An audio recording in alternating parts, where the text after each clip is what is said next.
Сайн бацгаана уу эрхэм үзэгчдээ. Энэ удаагийн нэвтрүүлгээ бид нар залуу судлаач ирээдүйн манлайлагч сангаас бэлтгэн өргөж байна. Манай сангаас Монгол форум цэгийн мэн гэсэн хилцүүлгийн сайт ажиллаулдаг.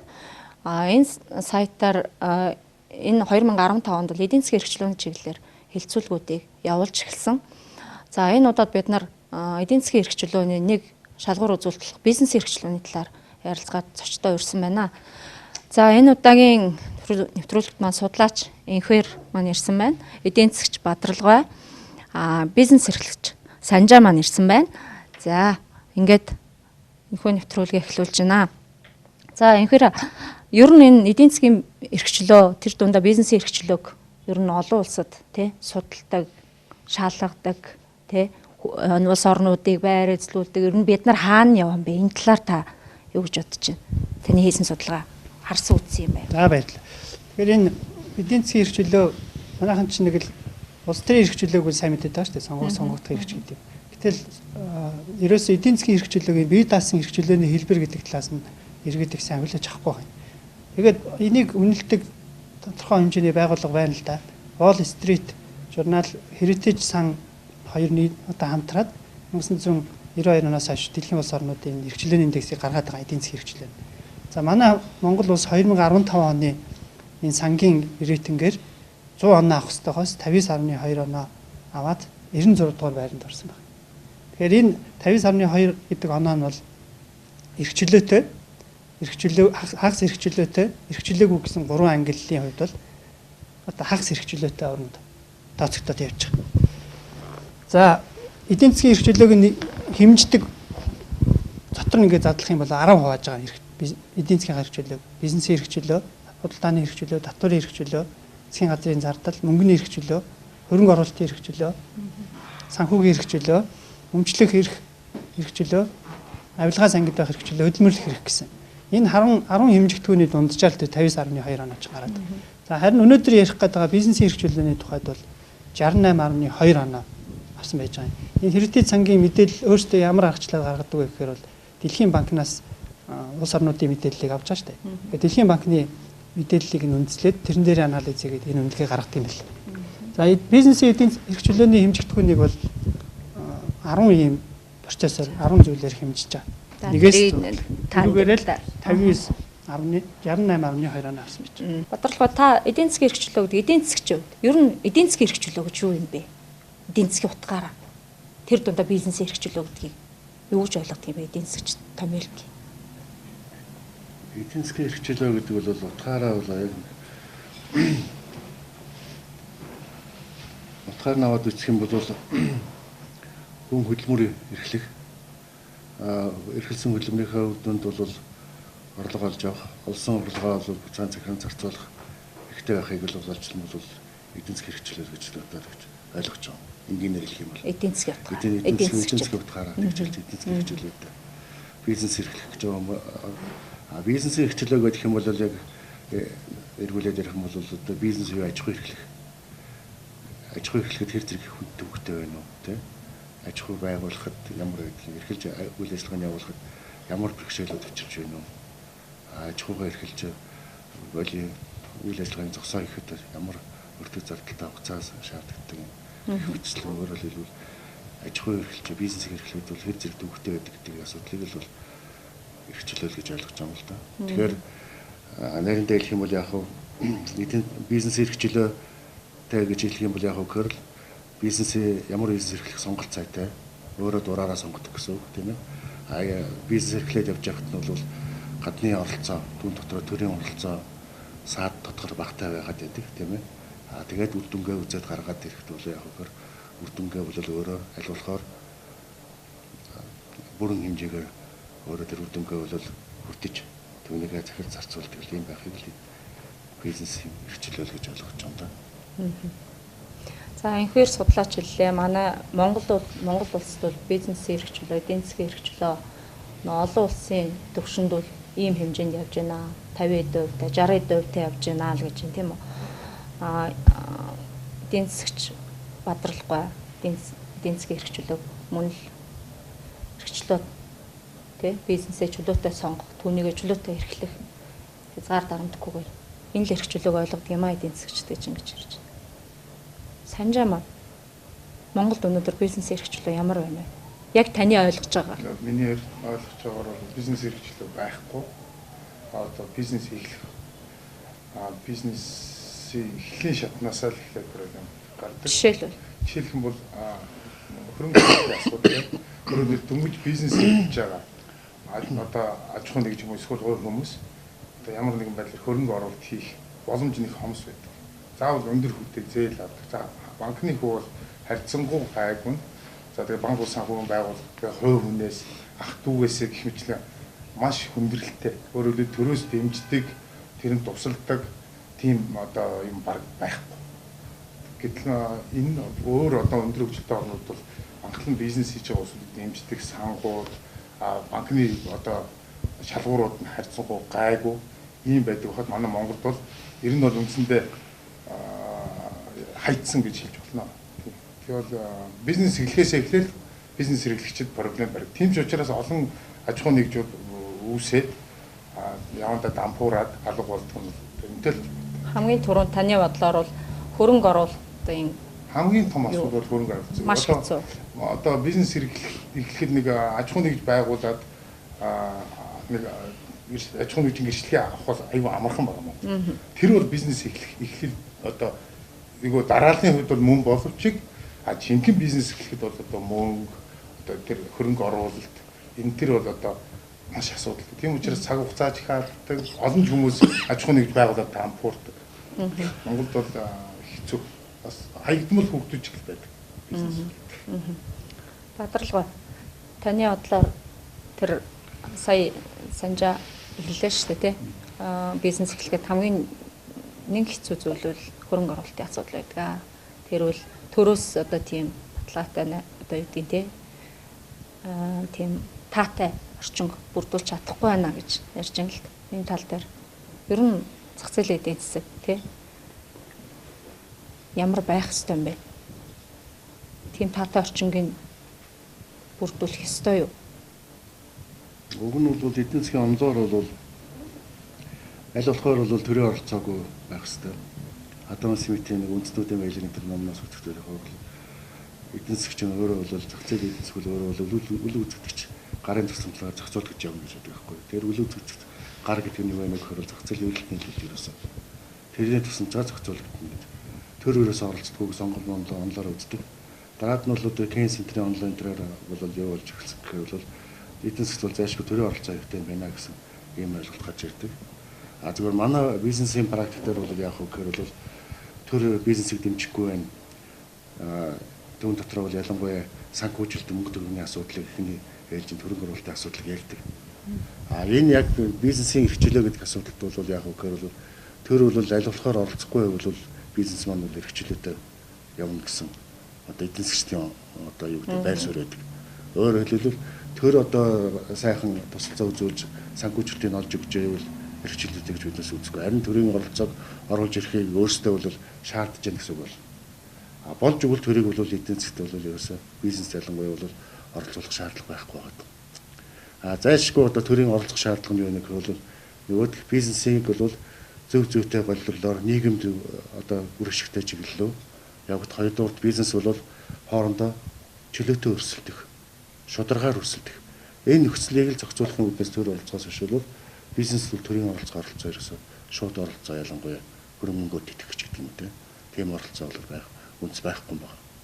Яагаад гэхээр бол гол үндэслэл нь юу байх вэ гэхээр төр чи өөрөө баялаг бүтээдэггүй. Тэр агуулгаар бол төрийн мөнгө гэж өөр хөнгө байдгүй. Төр бол одоо бизнес эрхэлж байгаа хүмүүсээс гэдэг юм уу те. Бизнесээс болоод хүмүүсийн орлогоос татвар авч татвараа бол дахин хуваарлтыг ийм үйл ажиллагаа явуулдаг байхгүй юу? Үндсэн зорилго, үндсэн одоо үйл ажиллагаа. Төрийг оролцоолоод ирэхэд яг гэхээр бизнес оролцоод ирэхээр ямар асуудал гардаг вэ гэхээр бол нөгөө төрийн хүн суртал, төрийн одоо механизм, янз янзын төрийн нэг хязгаар, хоригсаад эн чинь гарч ирээд бол яг гэхээр бизнесийг ном журмын дагуу явуулахаа болчих. За онлынхоо эдийн засгийн онлынхоо судлаач таны хувьд энэ бизнест учирж байгаа хүндрэл бэрхшээл саад дотор энэ талаар та хийсэн судалгаа байна. За тэгэхээр энэ юуны Худалдаа аж үйлдвэрийн танхимаас нэг ийм судалгаа хийсэн байх юм л та. Бизнесийн итгэлийн индекс гэдэг энэ 2014 оны одоо 2600 орчим бизнес эрхлэгчдээс ийм судалгаа авсан байна. Тэгэхээр бизнесний орчны одоо сайжирч байна уу, муудаж байна уу гэж асуусан. Тэгэхээр 48% нь бол бизнесийн орчин бол муудсан гэж яриулсан. Одоо тэгэхээр эн чинь саяны одоо энд гаргаад ирсэн 68.2 оноос чинь бүр муу үр дүнтэй байна гэж манай бизнесийнхэн үзээд байгаа байхгүй. Энэ бол бас их таа гаргаад тавьчихжээ. Бидний одоо бизнесийн орчин бол 50% нь муудсан байна. Тэгэхээр энэ чинь бараг 68 биш 50 оноо байна гэж үзэх гээд байна шүү дээ. Бизнес эрхлэгчтэй. За бизнесийн орчны хүлээлт ямар байна гэхээр цаашдаа ер нь сайжрах юм уу, муудах юм уу гэх юм бол баг зэрэг сайжирч магадгүй 3-ны 1 нь үзэж байгаа. За харин 4-ний 1 нь буюу 4 бизнес эрхлэгчдийн нэг нь болохоор бол цаашдаа бол мууднаа гэж үзэж байгаа. За бизнесийн орлого ашиг нэмэгдсэн үү гэдэг. Тэгэхээр бизнесийн орлого ашигын аль аль нь бол өөрчлөгдөөгүй хэвэндээ байна гэж 35% нь үзэж байгаа. 14 оны судалгаа. Тэгээ 14 оны байдлаа. Тэгээ цаашдаа бол ер нь орлого ашиг нэмэгдэх үү гэж асуухад бол ерөнхийдөө маш ихээр багасна гэж 5 тутмын 5 бизнес эрхлэгчид нэг нь хариулж байгаа. Тэгэхээр цаашдаа бол бизнесийн орлого ашиг нэмэгдэх магадлал бол бага байна гэж үзэж байгаа. Тэгэхээр эн чинь цаашаа улмал нэг бизнес эрхчлөөч улмал хомигдоод байгаа л гэсэн санаа. 2014 оны 2 дугаар билбэл өөрийнхөө бизнес хөрөнгө оруулсан уу гэж асуухад 55% нь бол үгүй гэж байгаа. Хөрөнгө оруулаад бол хэрэггүй байна, ашиггүй байна гэж үзэж байгаа. За ер нь бизнесийн орчин ямар байна вэ гэдгийг ерөнхийд нь ингээд маш сайн дунд муу маш муу гэсэн үндгээр өгнө өгөхэд 50.9% нь бол дунд зэрэг байна. За 33 орчим хувь нь бол муу байна гэж болж байгаа. За бизнес хийхэд саад болж байгаа зүйл юу вэ гэж асуухад бол ихэнх одоо бизнес эрхлэгчид бол дандаа саяны одоо манай хоёр хүний ярьж байгаатай адилхан бизнест төрийн оролцоо их байна, зохицуулт их байна, төрийн хүн суртал их байна, авилгал, хээл ахвал, тендерийн одоо шударга ус шалгаруулалт, тэгээд арилжааны банкнуудын зээлийн хүү өндөр байна гэсэн ийм зүйлүүдийг ярьж. За баярлалаа. За онлоороо тийм байдаг юм байна. Төр оролцохгүй тий аль болох оролцохгүй өрсөлдөхгүй л байх юм бол бизнес хөгжнө гэж тий. Гэтэл өнөөдөр инхээр судлаачийн ингээд олж мэдсэн цуглуулсан мэдээлэлээр болохоор зэрэг оролцоо бол маш их байна. Төрийн оролцоо маш их байна. Бид нартай өрсөлдөөд байна тий. Бид нарт бизнес хийхэд хамгийн их саад болж байгаа юм бол тэр байна гэдэг. Санжаа жоо бизнес эрхлэгч маань бид нарт бол бас төрийн тим таатай тий нөхцөл бүрдүүлэхийг бид нар бас их хүсдэгэ. Бид нар тим юм маш их дутагдж байна гэж тэгээд байна л та. Тэгэхээр таны бодлоор ер нь хамгийн түрүүнд яах ёстой юм бэ? Тэр яг би нэг хөрөнгө оруулалтын асуудал дээр ярьсан тийм үү? Альва бизнес эхлэхэд бизнес эрхлэгч нар хөрөнгө оруулалт орох дээр л хүндрэл авчирдаг гэж. Тэгэхээр тэрнээсээ болоод хамаг асуудал авдаг байхгүй. Хампуу ороход. Тэгэхээр бодрын судлаач одоо тэр сонгодог онлоороо бол төрийн оролцоо байхгүй байна гэдэг бол ерөнхийдөө зарчмаа тодорхойлж байгаа. Гэтэл мань төрийн одоо өөрөөр хэлбэл Монголын тэр эдийн засгийн орчин, банк санхүүгийн орчинтойгоо холбоотой байхгүй.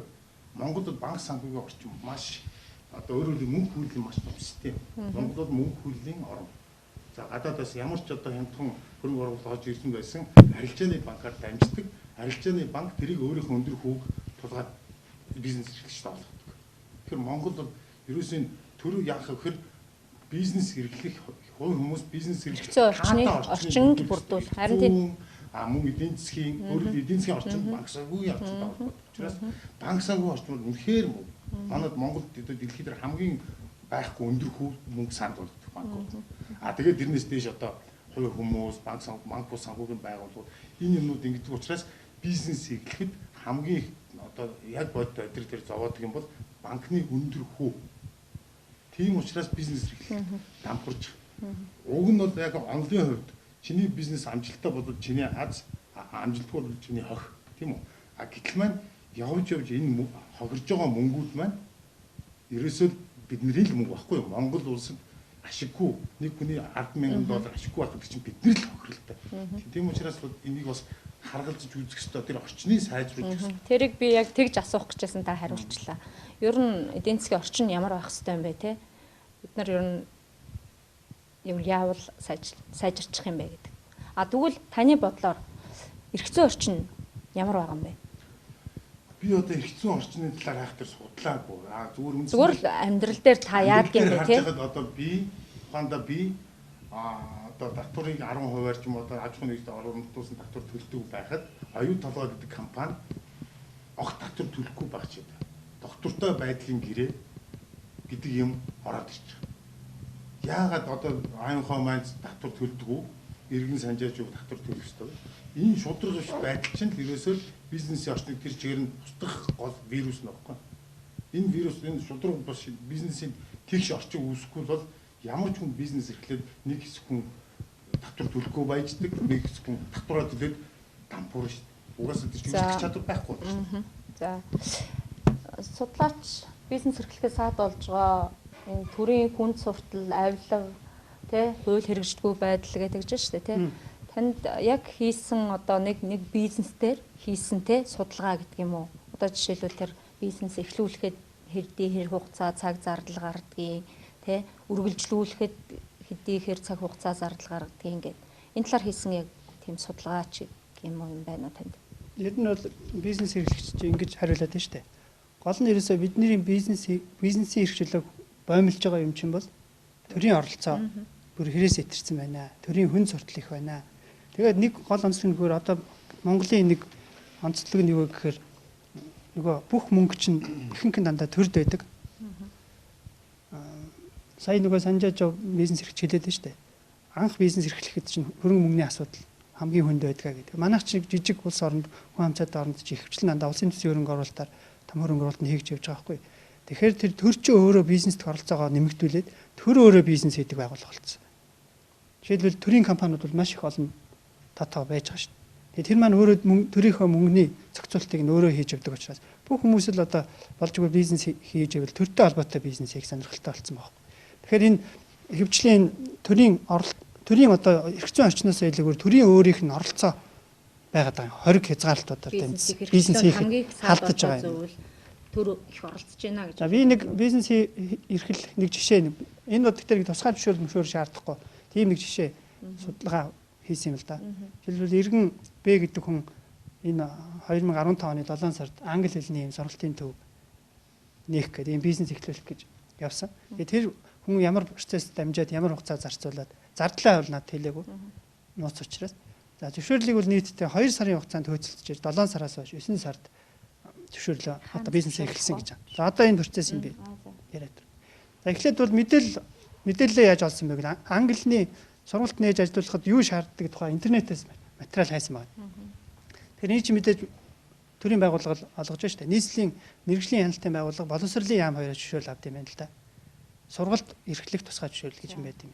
Тэгээ мэрэгжлийн хяналтын байцаагчаас очиж интернетээс юу ч олоогүй учраас мэрэгжлийн хяналтаас одоо ийм мэдээлэл авд юм байна гэдгийг мэдээд ингээд очисон байна. Энэ хугацаанд мэдээлэл хайхтаа 3 хоног зарцуулсан.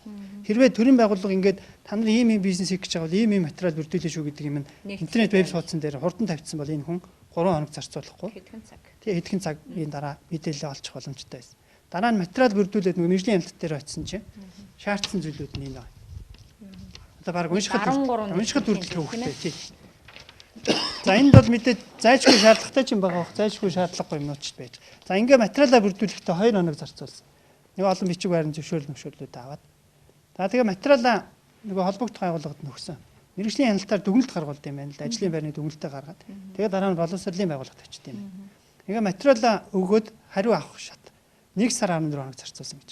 Тэгээ түрүү нөгөө бизнес эрхлэгчид түрүүн судалгаан дээр хэлсэн байсан ш. Төрийн хүн суртал их байна гэд.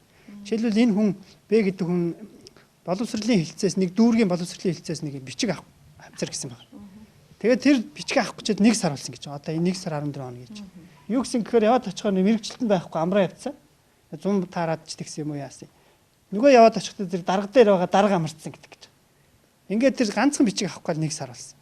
Тэгээд зөвшөөрлийнхөө бичгийг аваад ажлын байрны дүгнэлтээ гаргуулаад тэгээд сургалтын үйлчилгээг авахар нөгөө боловсрол шинж ухааны яамны тийм олгодог байгууллагууд тэн дээр очиж авсан юм байна л да. Тэгээд тэгтээ төлөвлөгөөгөө ямар нэгэн сургуулиар батлуулж ир гэсэн гэж. Тэр англи хэлний сургалт явуулдаг байгууллагаар. Тэр нь ямар ч хамаагүй байгууллага. Ямар ч хамаагүй байж болно гэж байгаа. Өөрөө бол мэдээж төлөвлөгөө байгаа шүү дээ. Тэр чинь англи хэлний сургалт хийх гэж байгаа. Тэр нь хамаахгүй гэж. Аль нэгэн англи хэлний сургалт явуулдаг байгууллага дээр батлуулаад ирэх. Энэ жишээлбэл логч шаардлагагүй гэж тэр хөнгөлөөд явж байсан. Дараа нь ингээд зөвшөөрлөө авсан. Тэгээд сургалтын үйл ажиллагаа явуулж байгаа юм байна л да намраас.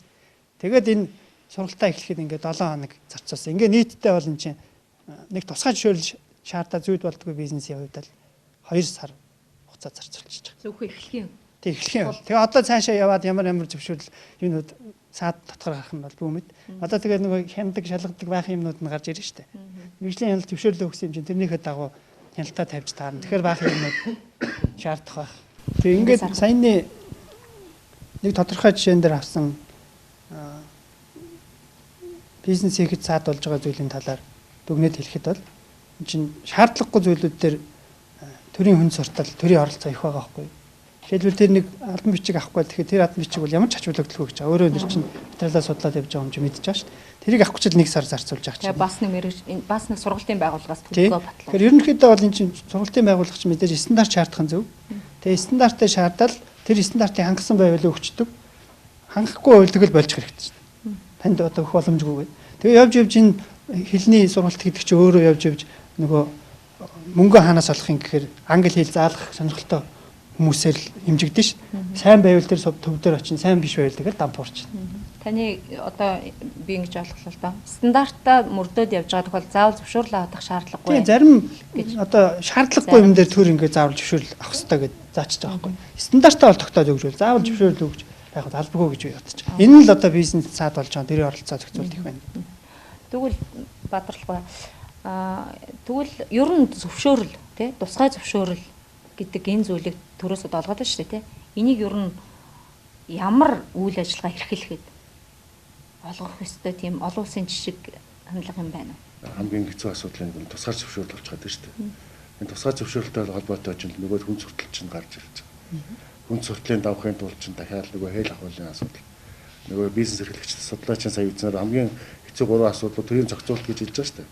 Зохицуулт нь тусгай зөвшөөрлөөрөө явж байгаагаас болоод энэ саяны хэлдэг 3 том бэрхшээл чинь хамгийн том хувьтай бэрхшээлүүд чинь гарч ирж шүү дээ. Энээрээс л ийм л өчтэй л да ямар ч төр бол гэдэг юм да хүчтэй байх сонирхолтой байдаг. Тийм ээ? Төр бол өөрөө бол амьтай биетэй бариад авахар тийм өөрөө байхгүй. Ард түмний өмнөөс сонгогдсон. Тийм хэдэн хэсэг бүлэг хүмүүс байгаа шүү дээ. Тэгээ хэсэг бүлэг хүмүүс л бол яг хөө төр гэдэг бол ард түмний нэрийн өмнөөс бол төрийн эрх үүргийг хэрэгжүүлээд ингээд үйл ажиллагаа явуулж байгаа. Тэгэхээр тэнд хүн байгаа учраас бол яг хүний сонирхол бас байна л да. Хүний сонирхол ямар байдгийг бол хүн бол ямар нэг агуулгаар хүнд хэрэгцээтэй байх сонирхолтой байдаг. Хүнний өөрийн одоо төрөлхийн гэж хэлэх юм уу те.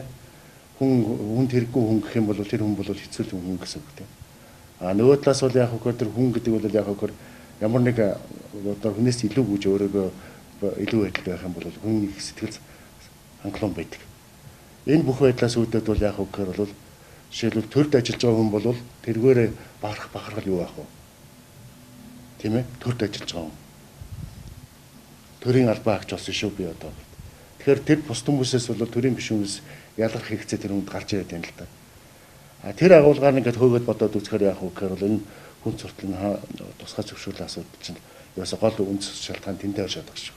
Өөрөөр хэлбэл яг үгээр бол аль болохоор бусдад хэрэгтэйтэй байхын тулд бол яг тусгай зөвшөөрөл гэж юм гарч ирж байна. Саяны инх хоёр судлаач хэлдгээр ямар тусгай зөвшөөрөл шаардлагагүй үйл ажиллагаанд бизнест бол яг үгээр тусгай зөвшөөрөл авах болж байна. Тэгээ тусгай зөвшөөрөл авахын тулд тэр хүн олон хоног зарцуулж байна. Тэр олон хоног зарцуулаад ажиллаа барсан хүн бол яг үгээр бол дараагийн хүндээ бол хэлнэ. Тусгай зөвшөөрөл авах ийм хэцүү байдаг шүү. Энийг тойрохын тулд яг үгээр тэр хүнтэй уулзах хэрэгтэй тийм ээ. Танд хүн ол гэдэг юм уу яа гэдэг юм. Ингээд нөгөө асуудал ч гарч ирээд байна тийм. Тэгэхээр бол яг үгээр бол манай энэ улс төрчид бол яагаад байгаа вэ гэвэл бизнес гэдэг бизнес түүн дотроо бизнесийн боломж бол өөрсдийнх нь нөгөө энэ бизнес улс төрийн 4 жил байдаг юм шиг үргэлж байж байдаг гэж ойлгоод байгаа байхгүй. Гэтэл бизнес хүнд бол яг үгээр энэ бизнесээ бүртгүүлэх, эхлүүлэх, явуулах, тусгай зөвшөөрөл авах, тэрэндээ зохицож үйл ажиллагаа явуулах энэ бүгд бол яг үгээр маш их хугацаа зарцуулж байгаа эрсдлүүдийг бий болгож байна. Гол эрсдэл бол яг үгээр нөгөө хийх гэжсэн бизнес маань цаг хугацаагаа алдчихж байна. Дээр бол Ленин багш бол хэлсэн байдаг шүү дээ. Залуучууд мэдгүй байх гэдэг. Өнгөрсөн 1 минут эргэж олдохгүй гэж.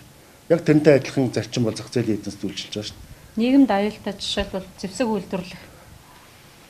үйлдвэрлэлд бол зайлшгүй төрөс тусгай зөвшөөрөл олгож хянаж Би Америкийн нэгдсэн улсын тэр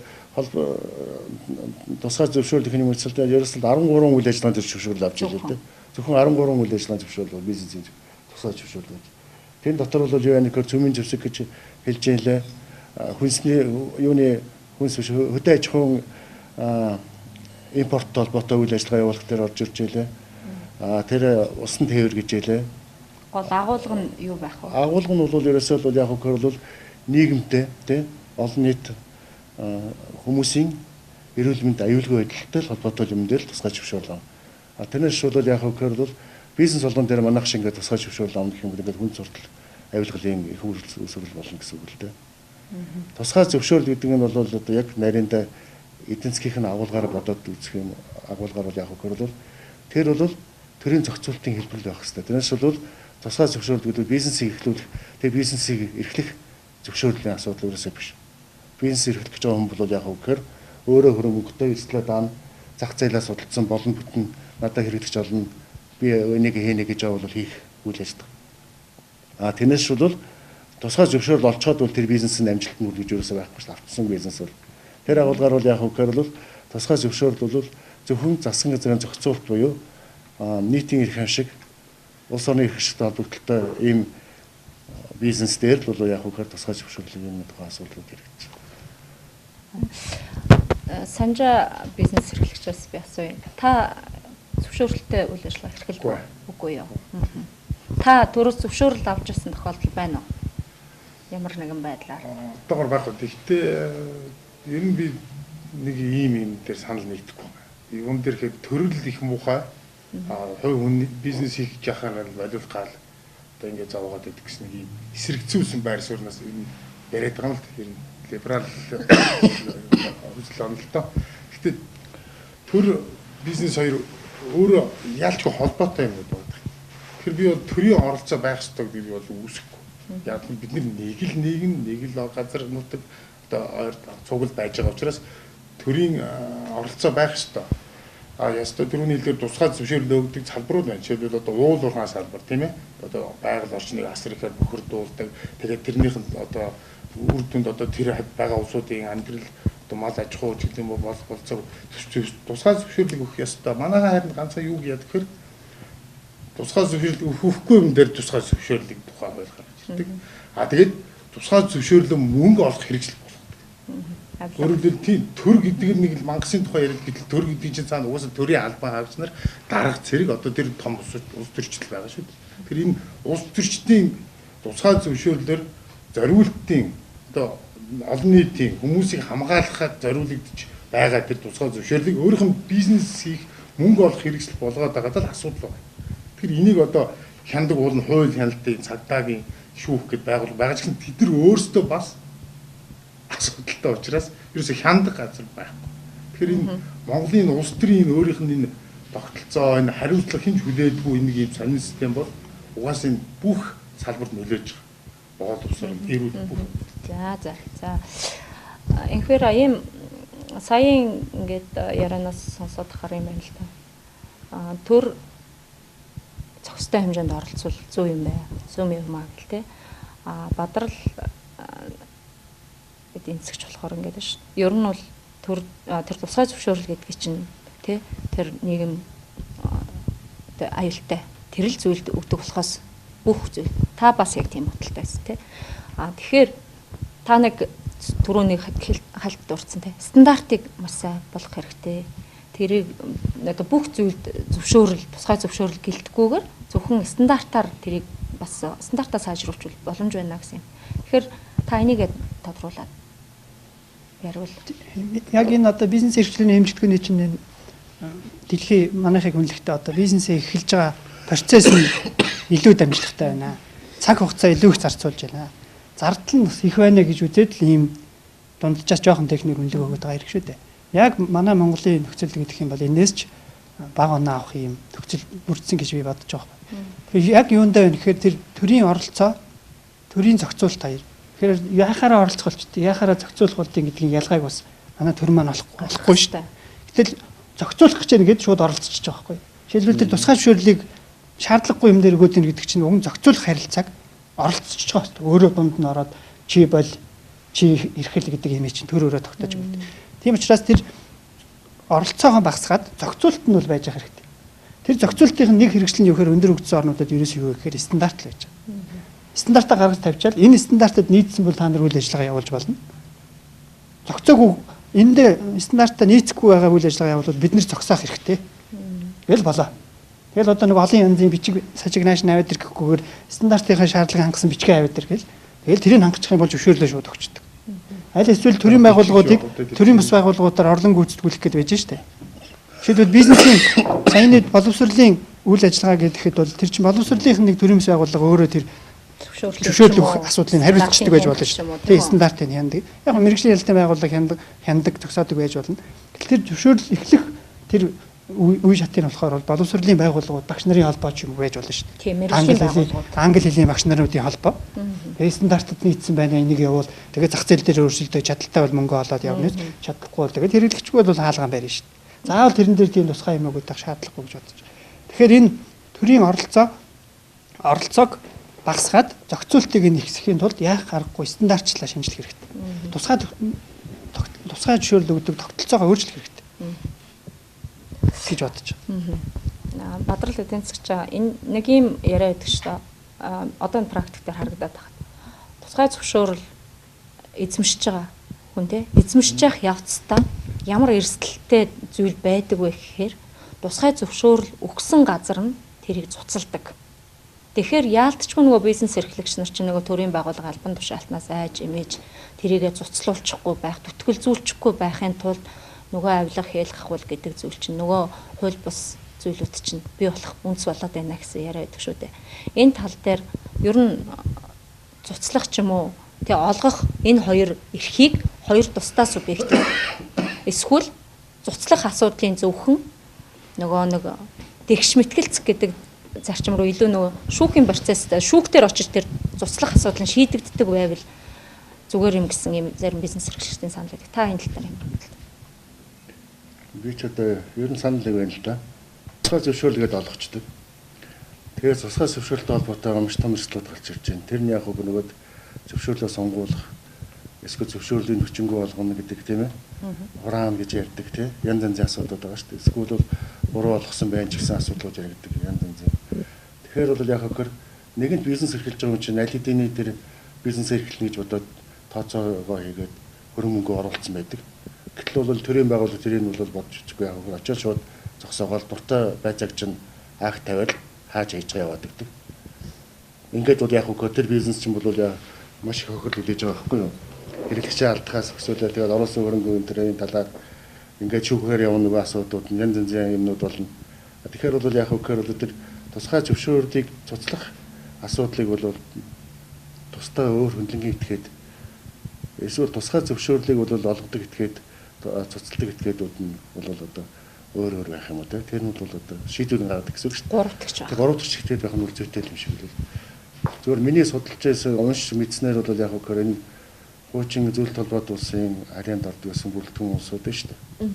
Одоо Казак, Украин, одоо Узбек энэ төр улсууд. Тэр улсууд дээр ч одоо яг хөр бол бизнес эрхлэх баталгааны тухай хууль гэж одоо хуулиуд гарч ирж байна. Хоёрдугаар бол яг хөр бизнес төрийн оролцоог багасгах тухай хуулиуд гэж гарч ирж байна. Тэгээ тэр хуулиуд дээр гарч ирж байгаа тэр тусгай зөвшөөрлөлтөй хяналтын байгууллагууд өгдөг хяналтын байгууллагууд дээр үйл ажиллагааг нь яаж хязгаарлаж байгаа нөхөр өгд бол хэрвээ зөвшөөрөл цуцлах тухай асуудал гарах юм бол шууд бол захиргааны иргэн шүүхт хандах ёстой. Захиргааны иргэн шүүхийн шийдвэрээр бол зөвшөөрлийг цуцлана гэсэн ийм минутын өөрчлөлт явдаг юм билээ. Тэгэхээр бол өөрөө чинь саяны асуудлын асуултаа бол энэ бол яг л юу нэг болж байна л да. Яг цуцлах тохиолдолд манай Монголд байгаа нийтлэг практик юу вэ гэхээр цуцлах эрх тий дарах ганцхан тал байдаг тийм ээ төрийн байгууллагт. Нөгөө би тусгай зөвшөөрөл эзэмшигч мянгач би цуцлуулахгүй гэж хөөцөлдөөд ч нэмэр байхгүй цуцлагддаг. Тэр нь явсаар агаад ингээд нэг шүүх рүү хизээ хойно очдог.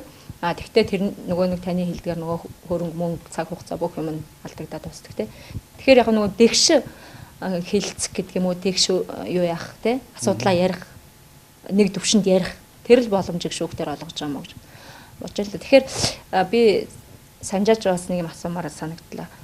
Та тэгжин ер нь бизнес эхлүүлэхэд бол хөрөнгө мөнгөний асуудал нөгөө юуны эдийн засгийн те орчин аягүй чухлаа гэдэг чинь те. Таны хувьд одоо жишээл хязгаарлалтууд гэдэг юм уу те. Яг ингээд төрөөс танд ингээд хүлээлгэжсэн хязгаарлал. За чи энийг ингүүл болохгүй шүү. Та уг нь тэргээд хийчмээр байдаг боломжтой байдаг. Тэгтээ одоо ийм нэг хуулийн заалт байдаг юм а та ингэж болохгүй, тэгж болохгүй. Тэгэх юм бол таныг торгоно ч гэдэг юм уу те. Эсвэл таны ачаа гаргахгүй ч гэдэг юм уу те. Тийм нөгөө нэг хязгаарлалт бол танд хэрэг тохиолдож ирсэн байна. Хөө юм тэгэл өдрөө болох. Төрийн байгууллагатай учрах болгоно л ер нь маш их тэр стрессний асуудал. Ямар ч хэрэгтэй хэрэггүй юм шаардна. Тэгэл одоо нөгөө өөрөө тэр чи эрх мэдэлтэй учраас бид нэг яалч аян дахаас өөрөө арга. Тэрнээс бол нөгөө цаг хугацаа айгүйх алдна. Тэг ийм айгүй ер нь бол төрийн байгууллагатай айлгаас учрахгүй байхыг аз байгаасаа л гэж бодногоос. За нэг төрийн дэвшмэлтэй очиж болоод тэгэхээр гоо асуудал. Хэрэгтэй хэрэггүй юм шаардна. Та юу хүсэж байна вэ тэгвэл? Энэ байдлыг сайжруулахын тулд та юу хүсэж байна? Би эрүүл орчин хүсэж байна. Тэрийг шудраг өрсөлдөх. Тэг шудраг өрсөлдөх. Ягаад гэвэл энэ одоо би танд дээд талаас оюу толгой татвар авахгүй зүгээр иргэдээс татвар авна гэдэг ингэх юм бол эн чинь ерөөсөө дээрээсээ л ингэж зохицуулж байгаа байхгүй шудраг биш. Нэг за хоёрт нь зохицуулт нь буруу. Хоёрдугаар тэр төрийн албан хаагч төр одоо бидний яриад байгаа төрийн одоо лиценз өгдөг тэр зохицуултууд нь буруу. Өгөхгүй юмд зохицуул одоо зөвшөөрөл өгдөг. Тусгай зөвшөөрөл нэгдэг. Тэгээд одоо түрүүний тэр тусгай зөвшөөрөл яагаад бизнес болсон бэ гэдэг нь том биш байгаа. Жишээлбэл Шведэд энэ одоо фарма одоо импортоор оруулж ирэх эсвэл фарма эрхлэх ийм эмийн үйлдвэр эрхлэх ийм лиценз тусгай лиценз 6 газар байна.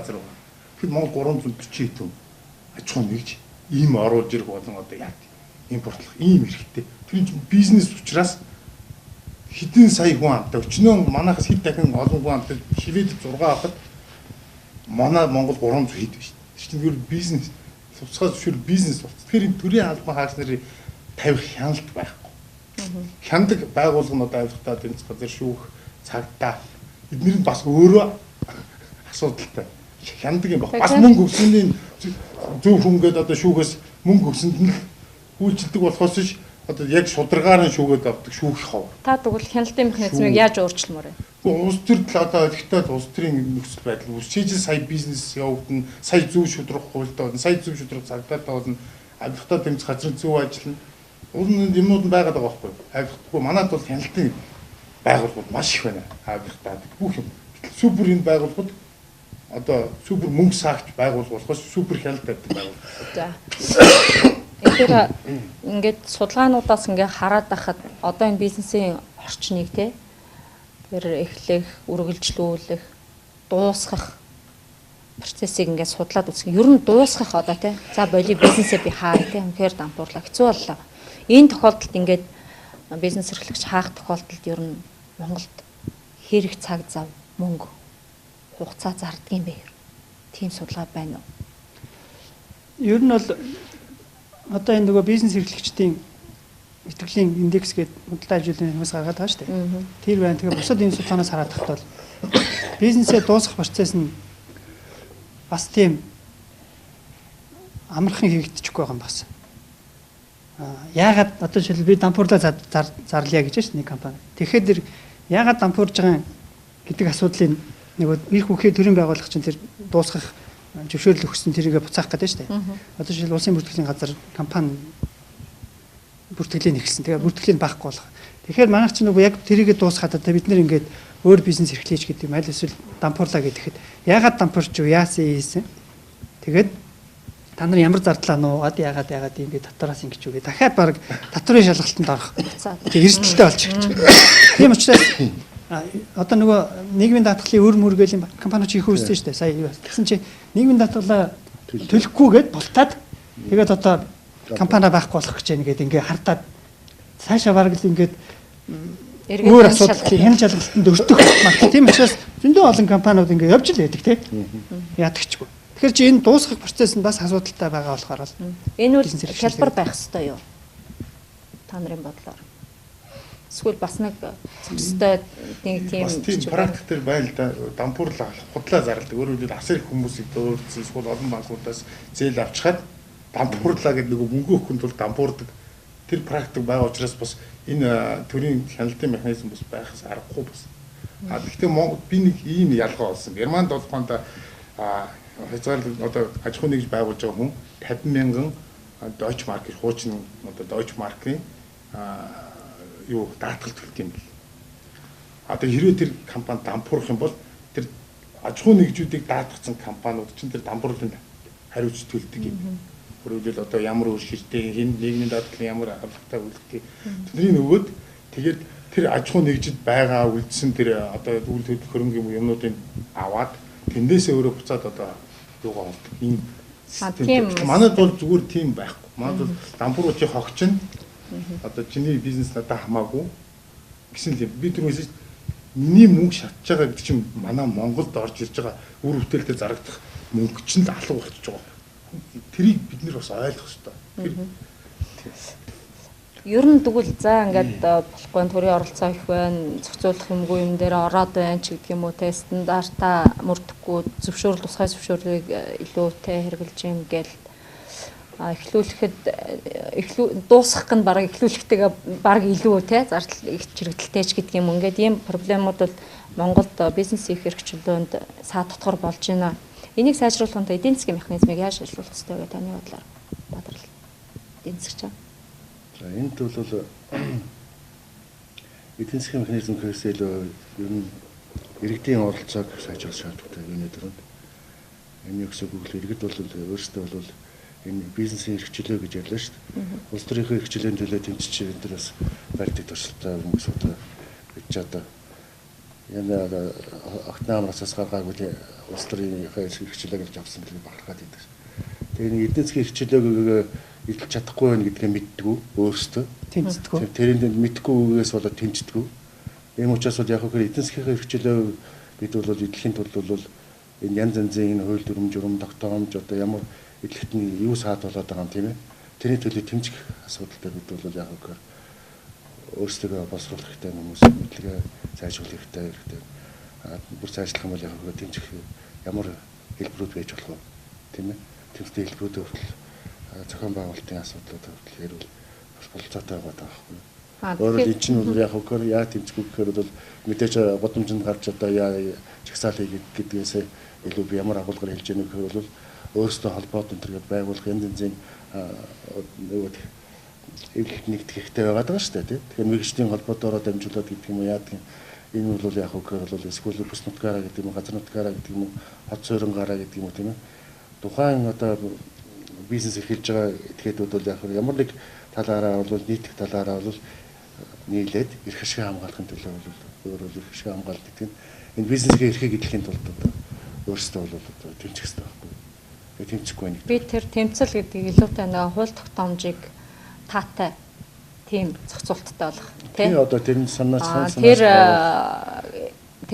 тэр нь иргэд олноороо дуу хоолойгоо өгөөсэй. Тий, олноороо дуу хоолойгоо өгөөсэй. Санаа яриад байна уу тий? Хоёрдугаарт одоо энэ хууль журам дүрм юм янз янз юм гаргахтаа бол иргэдийн оролцоог авдаг болоосай тий. Саналыг авдаг болоосай. Тийм механизмтай болох шаардлагатай байж байна. Ер нь гуравдугаарт бол төрийн болон төрийн бус байгууллагууд мэргэжлийн байгууллагуудын оролцоог маш сайжруулах шаардлагатай байна. Өөрөөр төрийн байгууллагуудын гүйцэтгэх үүргийг мэргэжлийн байгууллагууд эсвэл холбоод гэдэг юм уу те эсвэл төрийн бус байгууллагууд шилжүүлж өгөх асуудал бол байж болно. Тэгэхгүй бол яг хөөр төр маань бол яг хөөр олон хяналт тавьдаг болоод байна. Тэр нь хүн суртал авилга гэж биднес нэг талаас яриад байна. Нөгөө талаас хүндрэл болж ирж байна. Бизнес эрхлэгч ямар хүндрэл болж ирж байна гэхээр бол бид одоо бол ярих байгаа асуудал яг хөөр төр маань өөрөө данхаагаад байгаа томроод байдаг. Төрийн төсөв мөнгө чинь төрийн чинь төсөв мөнгө бүр ихсээд байдаг. Төрийн төсөв мөнгө нь ханаасаа гардаг гэхээр эргээд бол яг татвараасаа авдаг. Татвараасаа авна гэхээр нөгөө бизнес эрхлэгчд маань олсон орлогоос илүү их төлөх шаардлагатай болно, тийм ээ. Тэгэхээр илүү их төлөх гэдэг чинь олсон юмнаас бол яг нөгөө тэгэхээр үр шимийг хүртэж чадахгүй болж эхэлж штэ тийм. Хичээлөөгөө идэх нь улам мэдээд байна гэсэн ийм агуулгатай болж ирж байна. Тэр агуулгаараа яг гэхээр бол бид бол яг төрийн болон мэргэжлийн байгууллагуудад бол яг гэхээр бол төрийн гүйцэтгэх гэдэг хөнгөжүүдээс бол шилжүүлэх асуудлыг бол авч үзэх шаардлагатай гэж бодож байна. Энэхээр судлаачид та их олон судалгаа жишээж харьцуулж судалж үзсэн. Ер нь ягаад бид нар одоо энэ эдийн засгийн эрх чөлөөг түүн дотроо өнөөдрийн тухайд бол бизнес эрхчлэлийн талаар ярьж штэ. Энэ бид нар чи 20 жил хэвлэлийн эрх чөлөө, улс төрийн эрх чөлөө гэж ярьсан байхгүй юу? Тэгээ мэддэг болсон хүмүүс, захын хүн. Улс төрийн эрх чөлөө гэж юу вэ гэхээр сонгогдох эрх чөлөө, үзэл бодлоо илэрхийлэх, жагсах цуулах гэд мэдээд байна штэ. Гэтэл эдийн засгийн эрх чөлөө гэж юу хэлдэг юм бэ гэхээр дотор нь ингээд задлаад ярьж хүн байхгүй болсон байхгүй. Тэгээ эдийн засаг л гэдэг төр засал. Гэтэл мэдлэг мэдээлэл өгөхгүй байгаа. Энд чинь юм эхлээд мэдчихэж тэмцэн штэ нэг хэдэ. Би миний бизнесийг хэрэгжүүлэх гэдэг чинь юу юм бэ? Юугаар хэмжигддэг юм бэ гэдгийг эхлээд мэдүүлэх хэрэгтэй. Тийм учраас одоо Баатар эдийн засгч хэлж байгаа зөв. Гэхдээ эхлээд тэр тэмцэх эхлэлийг тавихын тулд заавал энэ юмын талаар соён гээгэрүүлэх ажлаа, сургалтынхаа ажлыг сайн хийх хэрэгтэй. Тэр нь ч гэсэн одоо өнөөдрийн бидний ярьцлага жоохон ч гэсэн хувь нэмэр болох хаа гэж бодож. Тэгэхээр мэдээллийг олох чиглэлээр ажлыг бол эхлэх нь зөв баг. Тэгээ эхлээд эдийн засгийн хэрэгжлөө гэж юугаа мэдчихэд тэгээ ямар байгааг бид нар өөрсдөө тогтоочоод тэгээд хэрэгжлөөгүй байгаа муу хэрэгжлөөтэй байгаа юм. Дэлхий болохоор бидний хагас хэрэгжлөөтэй байна гэдэг нь шүү дээ. Тэгээ бид нар болохоор улс төрийн хувьд сайхан байгаа юм чинь болж яа яадгийн гэдэж болохгүй. Явж улс төрийн хэрэгжлөөнөөс илүүгээр эдийн засгийн хэрэгжлөө чинь хүнд хэрэгтэй шүү дээ. Гол хэрэгжлээ. Тэгэхээр энэ гээгэрүүлэх, соён гээгэрүүлэх энэ тал дээр л хамгийн түрүүнд ажиллах нь зөв байх гэж ингэж бодож байна. Таны хувьд би бизнесийн хэрэгжлэн дээр одоо би нэг жишээ хэлье л да. Нодлон одоохондоо би ингээд татварын тайлангаа өгөөд 10 хэдэн сая төгрөгийн татвар төлж байгаа.